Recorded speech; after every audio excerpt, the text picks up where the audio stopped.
नमस्कार, मैं हूं आपके साथ इश्तियाक अहमद और आप देख रहे हैं आर्य न्यूज। स्वागत है आपका उत्तराखंड के खास बुलेटिन में। रुक करेंगे उत्तराखंड की तमाम खबरों की तरफ। तमिलनाडु में कन्नूर के पास हुए हेलीकॉप्टर हादसे में बुधवार को chief of defence staff general Vipin Rawat और उनकी पत्नी मधुलिका समेत 13 लोगों का निधन हो गया। उत्तराखंड के पौड़ी जिले के द्वारी खाल block chief of defence staff general Vipin Rawat और उनकी पत्नी मधुलिका के निधन के बाद पूरे क्षेत्र में शोक की लहर है और आज द्वारी खाल ब्लॉक के बिरमोली खाल में ग्रामीणों ने एक शोक सभा रखी है, जिसमें सभी ग्रामीण भाग भी लेंगे। सीडीएस जनरल विपिन रावत साल 2018 में गांव आए थे और उन्होंने कहा था कि सीडीएस पद से रिटायरमेंट के बाद वो सैंड गांव में सड़क बनाने के लिए प्रयास करेंगे और साथ ही गांव से बाहर रहने वाले लोगों को गांव में बसाने का कार्य भी किया जाएगा। गांव और आसपास के लोगों के लिए स्वास्थ्य सुविधा के लिए अस्पताल की व्यवस्था कराने की भी बात कही गई थी और उन्होंने की थी। और वहीं साथ ही पौड़ी जिले के युवाओं को अधिक से अधिक सेना में भर्ती कराने के लिए उन्हें मार्गदर्शन देने की बात कही थी। सीडीएस विपिन रावत उत्तराखंड के रहने वाले थे और उनका जन्म पौड़ी गढ़वाल में हुआ था और सीडीएस विपिन रावत पौड़ी द्वारी खाल ब्लॉक के सैंड गांव के मूल निवासी थे। जनरल रावत के घर तक पहुंचने के लिए 1 किलोमीटर का पहाड़ी रास्ता पैदल तय करना पड़ता है और जनरल विपिन रावत का परिवार दशकों पहले देहरादून शिफ्ट हो गया था, लेकिन उन्हें अपने पैतृक गांव सैंड से इतना लगाव था कि वो यहां आते जाते रहते थे और गांव में उनके चाचा भरत सिंह रावत और उनका परिवार अभी भी रहता है।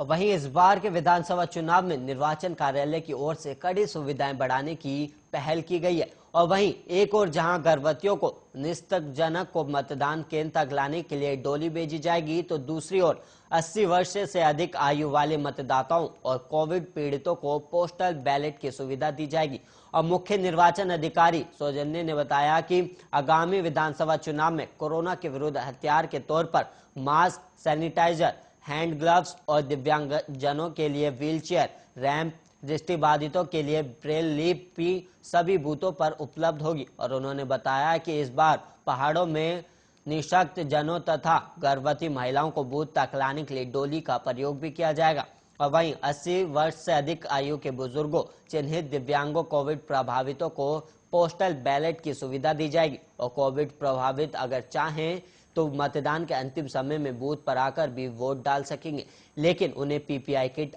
जैसी सभी एहतियात बरतनी होगी।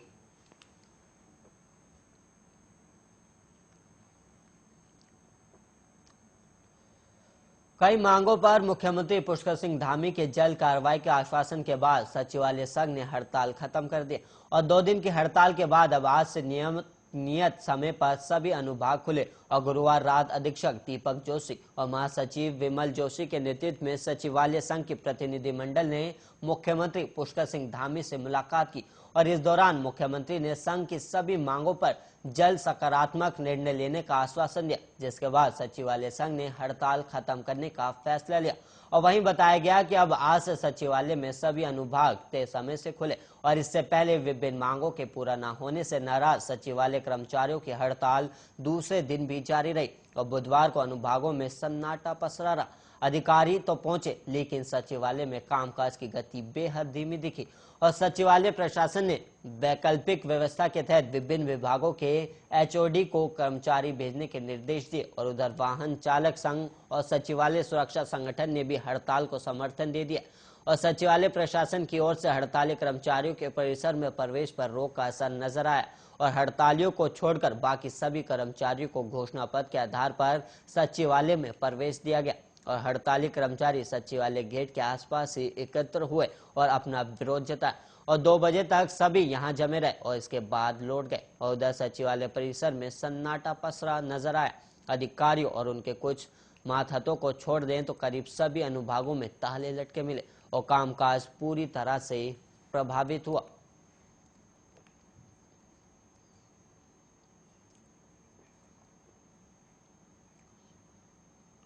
नैनीताल में हाईकोर्ट ने पीआरडी जवानों को एक्ट और शासनादेश में निर्धारित रोस्टर के मुताबिक ड्यूटी देने के मामले पर आज सुनवाई की और कोर्ट ने मामले में 6 हफ्ते के भीतर निर्णय लेने के सरकार को निर्देश दें और मामले के अनुसार पीआरडी कल्याण संघ ने हाईकोर्ट में याचिका दायर कर कहा कि एक्ट और शासनादेश में पीआरडी जवानों को रोस्टर के मुताबिक ड्यूटी दिए जाने का प्रावधान है, लेकिन विभाग इसका उल्लंघन कर रहा है और उनको रोस्टर के मुताबिक ड्यूटी नहीं दी जा रही और लिहाजा उनको रोस्टर के अनुसार ड्यूटी दिलाई जाए। और संघ ने कई बार इस संबंध में विभाग को प्रत्यावेदन दिए मगर उन पर आज तक कोई सुनवाई नहीं हुई और न्यायमूर्ति शरद कुमार शर्मा की एकल पीठ ने मामले में सुनवाई की, जिसके बाद कोर्ट ने सरकार से 6 हफ्ते के अंदर एक्ट और शासनादेश के मुताबिक पीआरडी जवानों के पक्ष में निर्णय लेने को कहा है। फिलहाल ये याचिका निस्तारित कर दी गई है।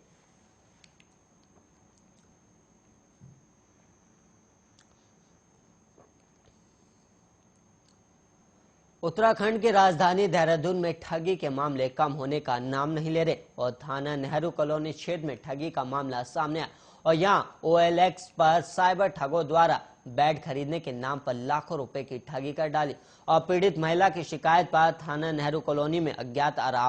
आरोपियों के खिलाफ मुकदमा दर्ज किया गया और पुलिस जांच में भी जुट गई है। और पुलिस के अनुसार ज्योति सेठी निवासी सारथी विहार ने शिकायत दर्ज कराई कि उन्होंने अपने फोन में OLX ऐप डाउनलोड करके एक बेड बेचने के लिए विज्ञापन डाला और कुछ देर बाद महिला के पास एक अज्ञात नंबर से कॉल आई और फोनकर्ता ने बेड खरीदने की बात कही और महिला का फोनकर्ता के साथ बेड बेचने का सौदा तय हो गया और फोनकर्ता ने महिला के व्हाट्सएप पर एक QR कोड भेज दिया और फोनकर्ता ने महिला से कहा कि वो इसे स्कैन करेगी तो उनके खाते में तय की गई रकम ट्रांसफर हो जाएगी और महिला आरोपी के झांसे में आ गई और कोड को स्कैन कर दिया। तभी महिला के खाते से कुल 5 बार में 1,31,000 रुपए निकाल लिए गए और साथ ही आरोपी ने महिला का पेटीएम भी हैक कर लिया। जब तक महिला को समझ पाती तब तक आरोपियों ने अपना मोबाइल फोन कर दिया और थाना नेहरू कॉलोनी प्रभारी सत्येंद्र बिष्ट ने बताया कि महिला की शिकायत के आधार पर अज्ञात आरोपियों के खिलाफ मुकदमा दर्ज कर जांच शुरू कर दी गई है।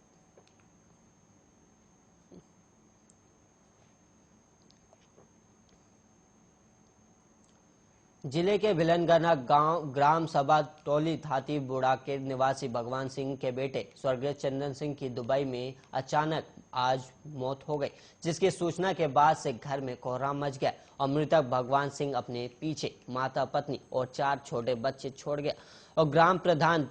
टोली रमेश जिरवान ने बताया कि भगवान सिंह 2-3 महीने घर पर छुट्टी काटने के बाद 5 दिसंबर को दुबई गया था और आज सुबह पत्नी से बात करते वक्त अचानक भगवान सिंह ने पेट में दर्द होने की बात कहकर फोन काट दिया और कुछ समय बाद कंपनी से घर पर फोन आता है कि भगवान सिंह की मौत हो चुकी है, जिसके बाद से परिवार में कोहराम मचा हुआ है। और पंचायत सदस्य भगवान सिंह राणा ने बताया कि भगवान सिंह जब 1 साल का था तो उसी समय उसके सिर से पिता का साया उठ गया था और परिवार की आर्थिक स्थिति बेहद कमजोर होने के कारण भगवान सिंह को घर छोड़कर दुबई जाना पड़ा और वो पिछले 8 सालों से दुबई में काम कर रहा था, जिससे परिवार का पालन पोषण हो रहा था। लेकिन आज एक बार फिर से परिवार पर दुखों का पहाड़ टूट चुका है और वहीं दुबई में भगवान सिंह का कोई परिचित नहीं है, जिसके कारण परिवार को पता नहीं कि भगवान सिंह का शव कब और कैसे घर पहुंचेगा और परिवार वालों का रो रो कर बुरा हाल है।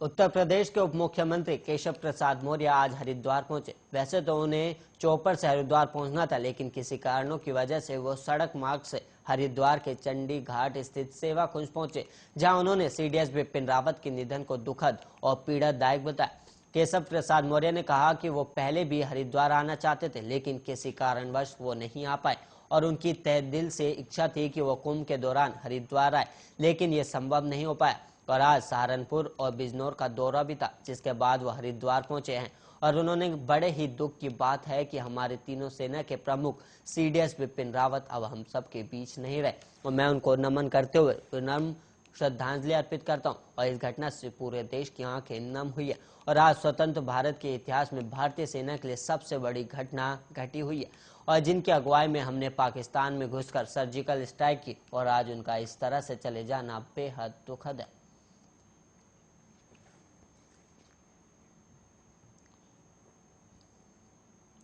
उत्तराखंड के हरिद्वार में देर शाम बड़ा हादसा होने से टल गया और यहां सवारियों से भरी एचआरटीसी की बस अनियंत्रित होकर पुल की रेलिंग से जा टकराई और गनीमत रही कि बस रेलिंग पर ही रुक गई, जिससे कोई जनहानि नहीं हुई। और जानकारी के मुताबिक हिमाचल पथ परिवहन निगम की बस हरिद्वार से शिमला जा रही थी। तभी हरिद्वार कंट्रोल रूम के पास बस ड्राइवर परवीन को चक्कर आ गया, जिस कारण बस अनियंत्रित हो गई और हाईवे पर बने पुल की रेलिंग पर टकरा गई, जिसके बाद बस रेलिंग पर रुक गई। और वहीं हादसे की सूचना के बाद पुलिस मौके पर पहुंची, जहां पुलिस की टीम ने स्थानीय लोगों की मदद से बस के भीतर से सभी सवारियों को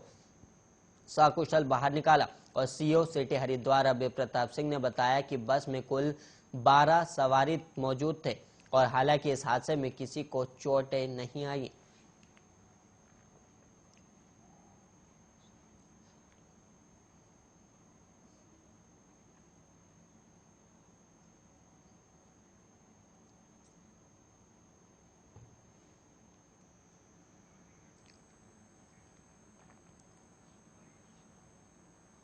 और वहीं रामनगर में वन प्रभाग तराई पश्चिमी के पतरामपुर रेंज में पड़ने वाले गांव गणेशपुर में जंगल किनारे एक व्यक्ति ने वन विभाग की जमीन पर अवैध रूप से कब्जा कर लिया गया, जिसकी सूचना गुप्तचर विभाग ने वन विभाग को दी और जमीन में कब्जे की सूचना से वन विभाग में हड़कंप मच गया, जिसके बाद वन विभाग की टीम मौके पर पहुंची और वन विभाग की जमीन पर बनी झोपड़ी को कब्जा मुक्त कराया। और मौके पर पहुंचे वन क्षेत्र अधिकारी आनंद रावत ने बताया कि गणेशपुर गांव में जंगल किनारे एक व्यक्ति ने वन विभाग की जमीन पर अतिक्रमण किया था और मौके पर पहुंची टीम ने वन विभाग की जमीन पर बनी झोपड़ी को कब्जा मुक्त कराया। और वहीं वन क्षेत्र अधिकारी ने कहा कि जिस व्यक्ति के द्वारा जमीन पर कब्जा करने की कोशिश की जाएगी उसके खिलाफ कानूनी कार्रवाई की जाएगी। और साथ ही उन्होंने कहा कि इस मामले में भी दोषी के खिलाफ वन अधिनियम के तहत कार्रवाई की जाएगी।